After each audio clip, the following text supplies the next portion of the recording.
Bonsoir et bienvenue dans Une minute un livre. Je vous parle ce soir de cet essai des amours chimiques, le fléau du chemsex de Jean-Victor Blanc, médecin psychiatre à l'hôpital Saint-Antoine et enseignant à Sorbonne Université.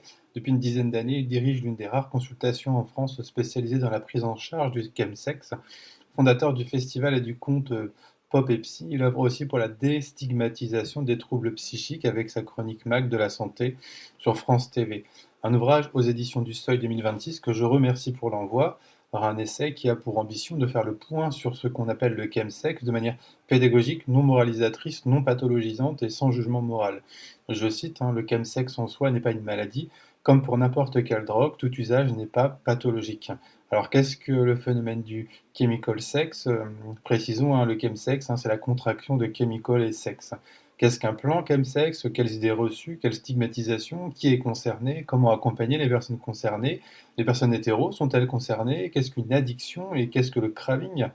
Les causes, sont plurielles et plurifactorielles, notamment on va parler de causes psychologiques, sociales, sexuelles, politiques, mais des causes non exhaustives. Alors par exemple, on peut retrouver le fait de se libérer des contraintes morales, la désinhibition, le désir d'avoir une sexualité non entravée, l'anxiété de performance, la crainte du jugement, l'insécurité corporelle, le fait de mettre à distance des problèmes du quotidien, l'injonction à la performance, une faible estime de soi, la solitude, la recherche de l'amour, le fait de gérer des émotions négatives, la discrimination, le stress minoritaire ou encore la précarité. Le chemsex invite à repenser les mécanismes de l'addiction, notamment à travers la notion de craving, c'est-à-dire une envie irrépressible et violente de consommer, ou encore la question du slam, c'est-à-dire bien le lien avec l'injection intraveineuse de drogue. Alors cette envie doit être accompagnée et parfois les personnels de santé ne sont pas suffisamment formés pour accompagner au mieux les personnes concernées et parfois l'accompagnement se transforme en situation homophobe. Dans l'accompagnement, il est donc essentiel également de penser les troubles de santé mentale. L'auteur aborde notamment les questions d'anxiété et de dépression, troubles les plus fréquemment associés au chemsex. L'approche, l'accompagnement donc doit être global, sans jugement et sans stigma. L'auteur rappelle également qu'il n'y a pas de prise en charge standardisée, mais spécifiquement centrée sur l'individu. On le sait, les contextes normatifs de stigmatisation, perçus, vécus, anticipés, intériorisés, ou encore de masculinité, ou encore d'homophobie intériorisée sont à prendre en compte et invitent à penser les questions sociales, sociétales et politiques de la question.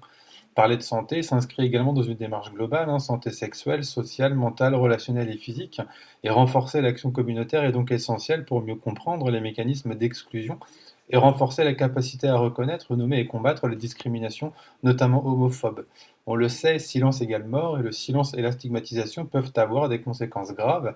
Les faits divers sont souvent instrumentalisés en quête d'audience et à visée sensationnaliste sur le sujet, rarement sous l'angle de la santé ou de la détresse que le chemsex engendre notamment pour les hommes gays qui sont les premiers concernés dans les données actuelles. Cette publicité est donc violente pour les patients et elle encourage en tout cas souvent à se taire, à se cacher et donc les conséquences peuvent être dramatiques.